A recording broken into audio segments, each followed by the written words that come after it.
Hello students. आज का जो टॉपिक है और आज जो हम स्टार्ट करने जा रहे हैं वो है त्रिकोणमिति। त्रिकोणमिति के बारे में आज हम पढ़ेंगे।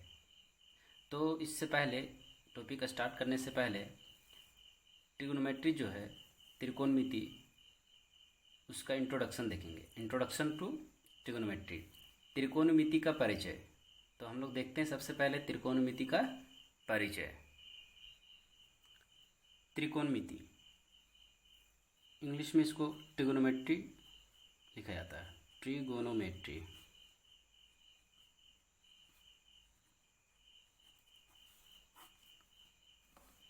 ट्रिगोनोमेट्री के बारे में हम लोग देखेंगे सबसे पहले।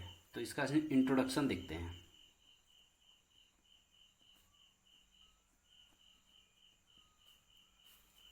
ट्रिगोनोमेट्री जो वर्ड्स है ये ग्रीक शब्दों से लिया गया है, ग्रीक वर्ड्स। अंग्रेजी शब्द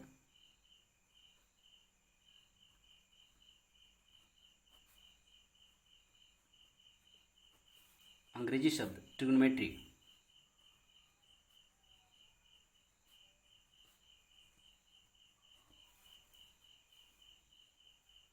की जो उत्पत्ति हुई है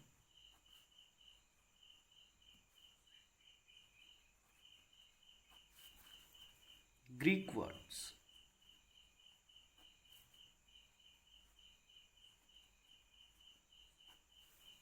ग्रीक शब्द से हुआ है। और ये ग्रीक शब्द है क्या? ट्री। सबसे पहले हम लोग देखते हैं इसमें ट्री, TRI, ट्री, जिसका अर्थ होता है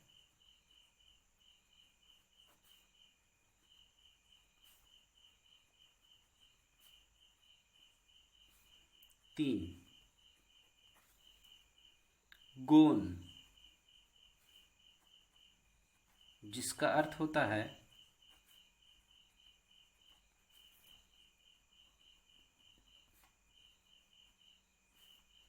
भुजा,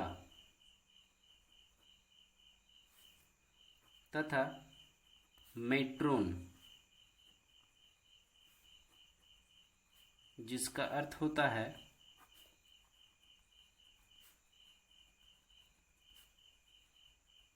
माप, से हुई है।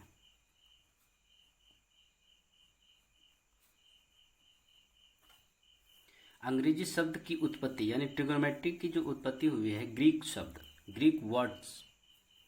ट्री जिसका अर्थ होता है तीन, गोन जिसका अर्थ होता है भुजा, तथा मेट्रोन जिसका अर्थ क्या होता है माप। इन तीन वर्ड्स के मिलने से क्या बना है? ट्रिगोनोमेट्री।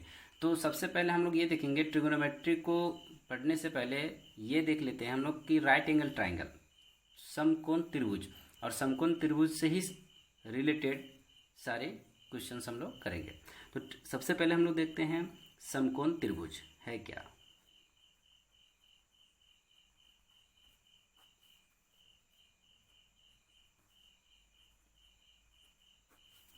जिस त्रिभुज का एक जो कोण होता है वो 90 डिग्री का होना चाहिए, समकोण त्रिभुज।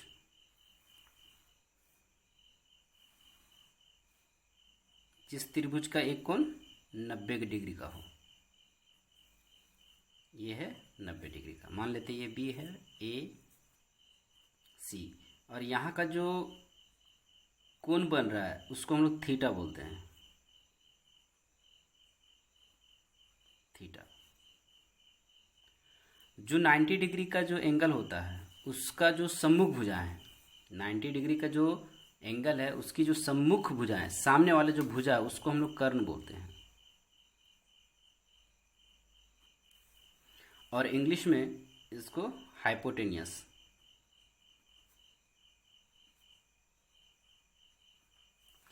और हाइपोटेनियस को H से डिनोट किया जाता है। और जहाँ पे थीटा बनता है वो होता है बेस यानी कि आधार। इंग्लिश में इसको बेस बोलते हैं, जिसे B से डिनोट किया जाता है। इसके बाद ये जो होता है AB, इसको ये यहाँ पे परपेंडिकुलर जो ड्रॉ किया गया है ये होता है लंब। लंब को परपेंडिकुलर बोला जाता है इंग्लिश में।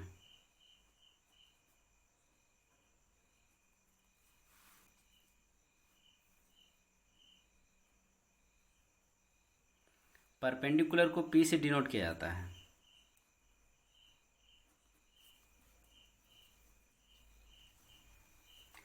त्रिभुज ए बी सी में जिसका कोण बी समकोण है, क्योंकि यहाँ पे जो कोण बी है वो 90 डिग्री है, तो 90 डिग्री है। यहाँ पे ध्यान ये देना, ये समकोण का मतलब क्या होता है, जहाँ पे ये बी होगा वहीं 90 डिग्री का एंगल होना चाहिए।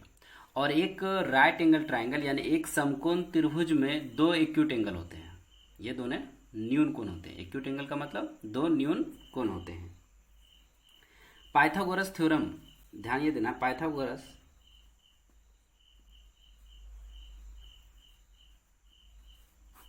प्रमेय की सहायता से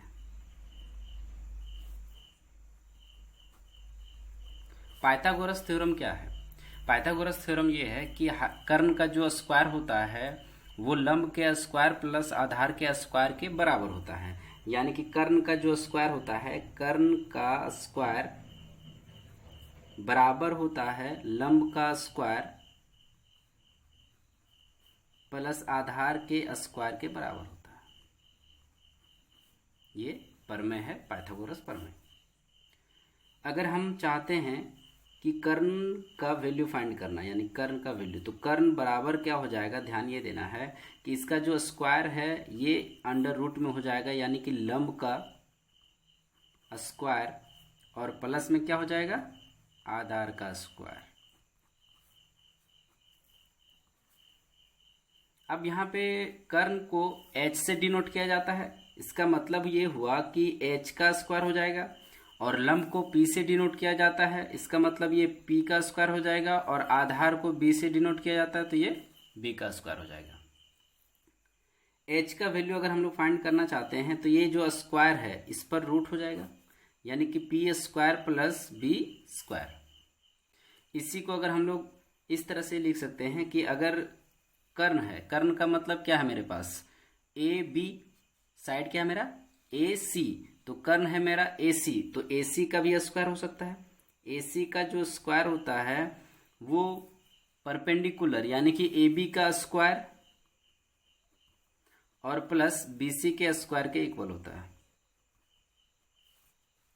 और अगर हम लोग चाहते हैं कि ए सी का स्क्वायर फाइंड यानी ए सी का वैल्यू फाइंड करना, तो ये इस पर क्या हो जाएगा, रूट, यानी कि ए बी का स्क्वायर और प्लस में क्या हो जाएगा, बी सी का स्क्वायर।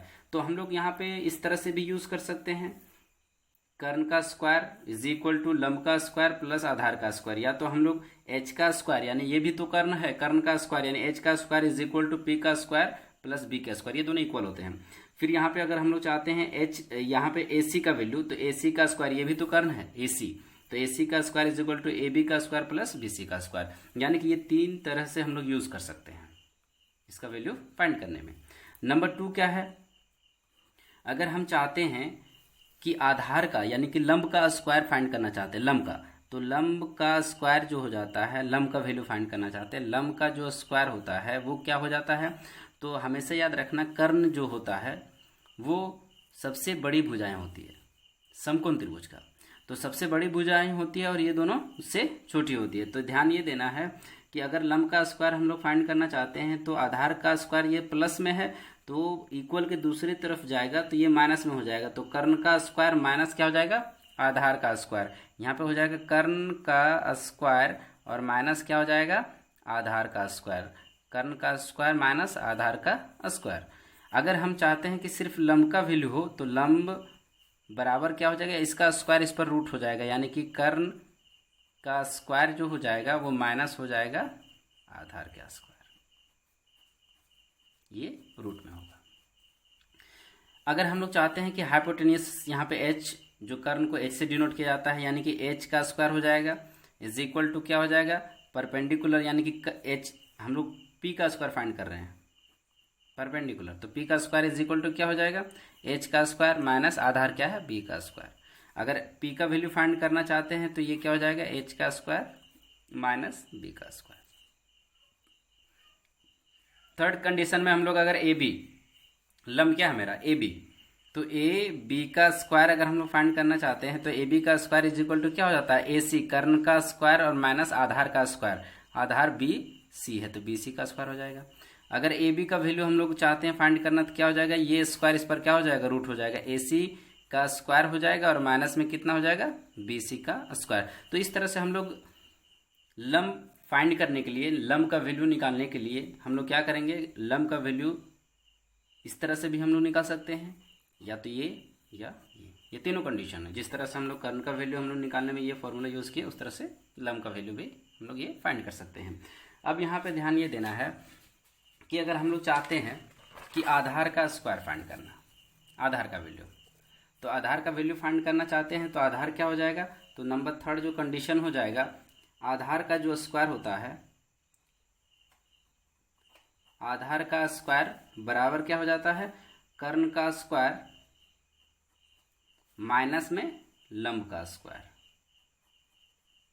अगर हम यही चाहते हैं कि आधार का वैल्यू फाइंड करना, तो आधार बराबर क्या हो जाएगा, इसका स्क्वायर क्या हो जाएगा, इस पर रूट हो जाएगा, यानी कि कर्ण का जो स्क्वायर हो जाएगा वो माइनस हो जाएगा लंब का स्क्वायर और ये अंडर रूट होगा।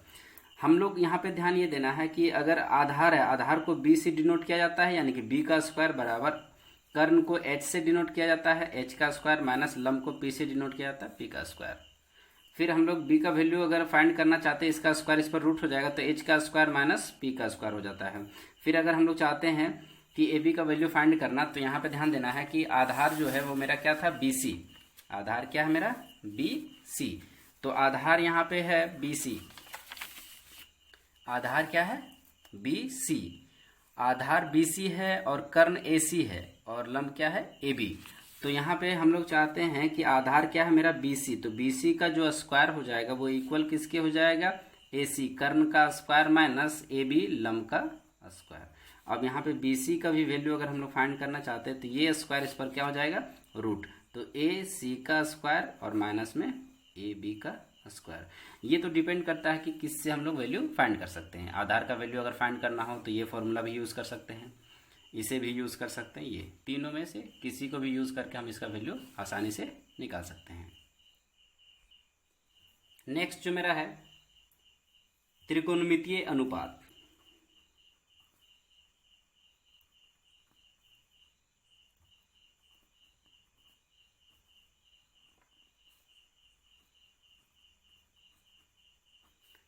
ट्रिग्नोमेट्रिक रेशियो,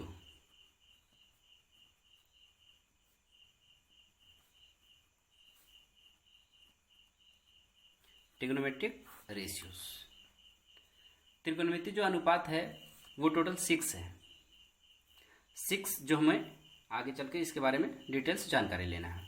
तो सबसे पहले अगर हम लोग देख लेते हैं कि एक राइट एंगल ट्राइंगल है, जो भी हम लोग इसके बारे में जाने कि एक राइट ट्राइंगल में एक समकोण त्रिभुज में जिस त्रिभुज की एक जो भुजाएं, एक जो कोण होता है वो 90 डिग्री का होता है और दो जो कोण होते हैं न्यून कोण होते हैं।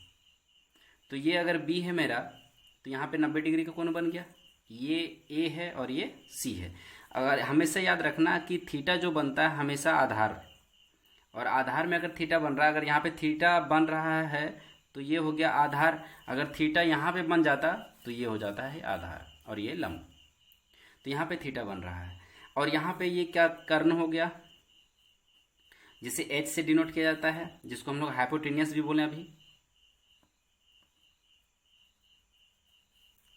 जिसे एच से डिनोट किया जाता है। लंब हो गया ये मेरा, जिसे हम लोग परपेंडिकुलर पी से डिनोट किया जाता है।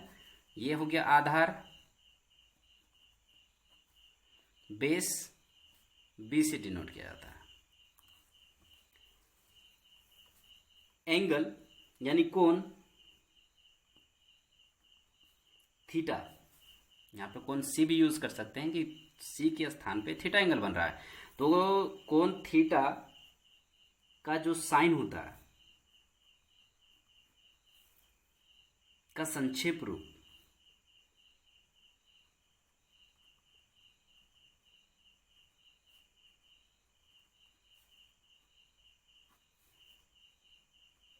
संक्षेप जो रूप होता है साइन होता है, और थीटा यानी कोण क्या है मेरा थीटा, तो साइन थीटा हो जाएगा। कोस का कोण, या तो कोण को हम लोग इस तरह से यूज कर सकते हैं, एंगल थीटा का कोसाइन का संक्षेप जो रूप होता है वो हो जाता है कोस थीटा। एंगल थीटा यानी कोण थीटा का टेंजेंट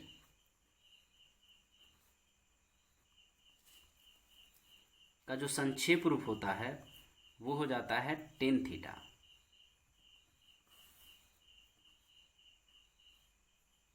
कोसेकेंट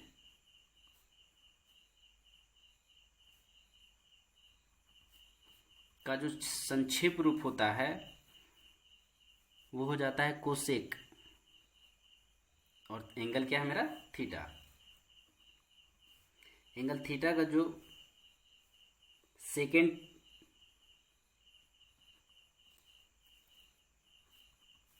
का जो संक्षेप रूप है उसे हम लोग सेक थीटा क्या बोलेंगे सेक थीटा। एंगल थीटा का कोटेंजेंट कोटेंजेंट का जो संक्षेप रूप है उसे हम लोग क्या कहेंगे कोट थीटा। तो इस तरह से ट्रिग्नोमेट्रिक रेशियो जो है वो टोटल कितने हैं 6 है। Sine theta, cos theta, tan theta, cosec theta, sec theta और कोट थीटा। इसी के बारे में हम लोग डिटेल्स इसकी जानकारी लेंगे ट्रिग्नोमेट्रिक रेशियोज में। तो यहाँ पे ध्यान ये देना है कि अगर ये ए बी सी एक समकोण त्रिभुज है तो 1 डिग्री यानी एक जो कोण होता है वो 90 डिग्री का होता है, और उसका जो सम्मुख भुजाएं हैं उसको हम लोग क्या बोलेंगे कर्ण। अब यहाँ पे इसका रेशियो देखते हैं हम लोग, अनुपात है क्या। तो सबसे पहले अभी हम लोग क्या देखें, नंबर 1 में है मेरा साइन थीटा। अब यहाँ पे डिपेंड करता है कि ये अगर एक समकोण त्रिभुज है,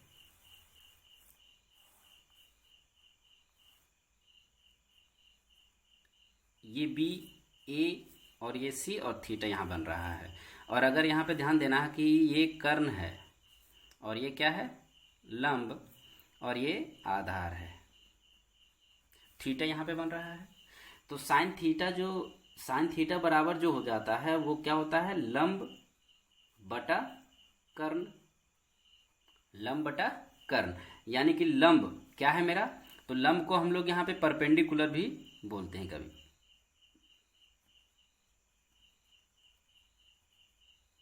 परपेंडिकुलर ये क्या होता है परपेंडिकुलर लंब, यानी कि पी से डिनोट किया जाता है परपेंडिकुलर को।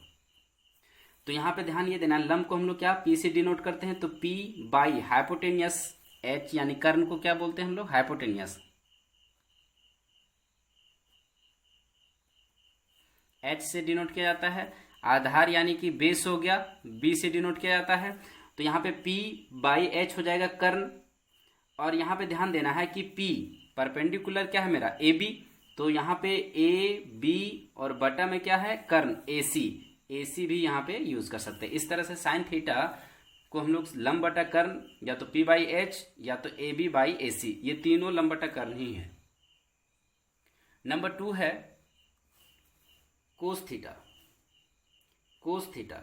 थीटा बराबर क्या हो जाता है आधार बटा कर्ण, आधार क्या है मेरा तो बी, आधार को बी से डिनोट किया जाता है यानी बेस, और बटा में क्या हो जाता है कर्ण हाइपोटेनियस यानी एच से डिनोट किया जाता है। आधार क्या है मेरा बी सी, तो बी सी और बटा में एच क्या है ए सी, तो ए सी हो जाएगा यहाँ पे। नंबर 3 जो है टेन थीटा बराबर क्या हो जाता है लंब बटा आधार, ये हो जाएगा लंब बटा आधार। तो लंब बटा आधार, लंब क्या है मेरा तो लंब है पी यानी परपेंडिकुलर, तो P हो जाएगा यहाँ पे, आधार क्या है बेस यानी कि B हो जाएगा। अब लंब को हम लोग AB और आधार क्या है मेरा BC, तो AB बटा BC भी यूज कर सकते हैं। नंबर 4 जो है cosec theta. Cosec theta, cosec theta बराबर हो जाता है कर्ण बटा लंब, कर्ण बटा लंब, यानी कि हाइपोटेनियस बटा परपेंडिकुलर, और हाइपोटेनियस क्या है AC और परपेंडिकुलर AB है। नंबर 5 जो है सेक थीटा। सेक थीटा बराबर कर्ण बटा आधार, कर्ण को H से डिनोट किया जाता है, आधार को B से डिनोट किया जाता है। कर्ण है AC और आधार क्या है BC, कर्ण AC और आधार क्या है BC।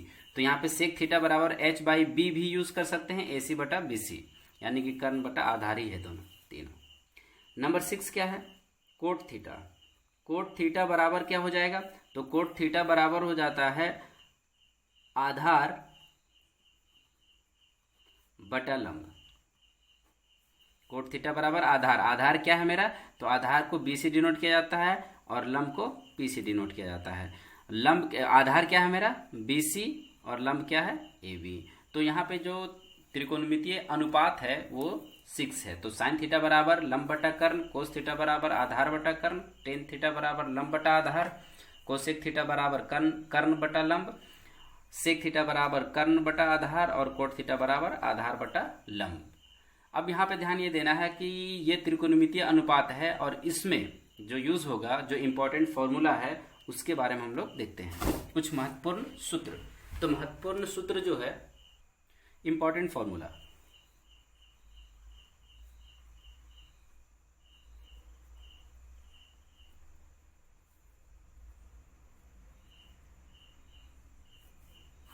महत्वपूर्ण सूत्र, कुछ इंपॉर्टेंट फॉर्मूला है। नंबर 1 में क्या है, sine theta into cosec theta का वैल्यू कितना होता है 1। तो sine theta into cosec theta का वैल्यू क्या हो जाता है 1। तो सबसे पहले इसको हम लोग चेक करते हैं क्या इन दोनों का मल्टीपल 1 होता है या नहीं। तो LHS हम लोग फाइंड करते हैं। LHS बराबर क्या हो जाएगा, यहाँ पे दिया हुआ साइन थीटा और इंटू में क्या है कोसेक थीटा। अब यहाँ पे साइन थीटा को हम लोग क्या, साइन थीटा बराबर है परपेंडिकुलर यानी P बाई H यानी कि लंब बटा कर्ण।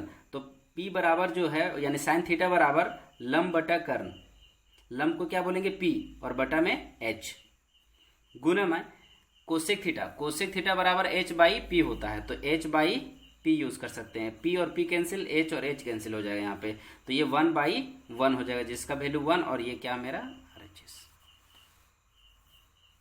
P से कैंसिल हो जाएगा और H से कैंसिल हो जाएगा। तो 1 बाई 1 का वैल्यू कितना होता है 1, जो मेरा क्या है RHS। अब यहाँ पे ध्यान ये देना है कि नंबर 2 जो है इसका नंबर 1, हम लोग इसका वैल्यू फाइंड करना चाहते हैं साइन थीटा का। तो साइन थीटा बराबर में क्या हो जाएगा 1 तो पहले से था, अगर यहाँ पे कोसेक थीटा इसके साथ क्या है मल्टीप्लाई में गुणम है तो ये भागम हो जाएगा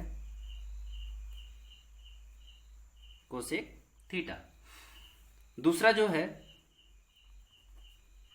कोसेक थीटा का वैल्यू फाइंड करना चाहते हैं हम।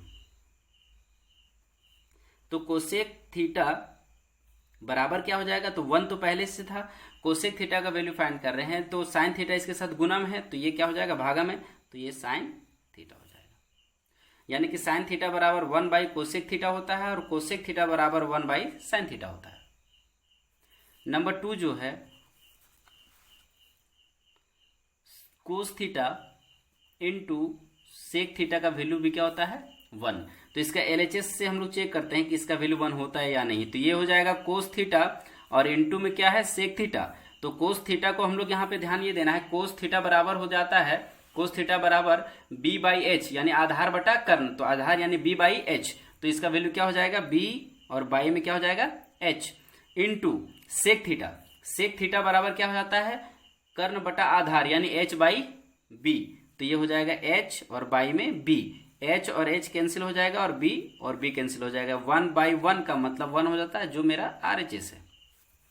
अब यहाँ पे ध्यान ये देना है कि इसका वैल्यू हम लोग फाइंड करना चाहते हैं कोस थीटा का, तो कोस थीटा बराबर क्या हो जाएगा 1, और सेक थीटा गुणम है तो ये भागम हो जाएगा, तो ये सेक थीटा हो जाएगा।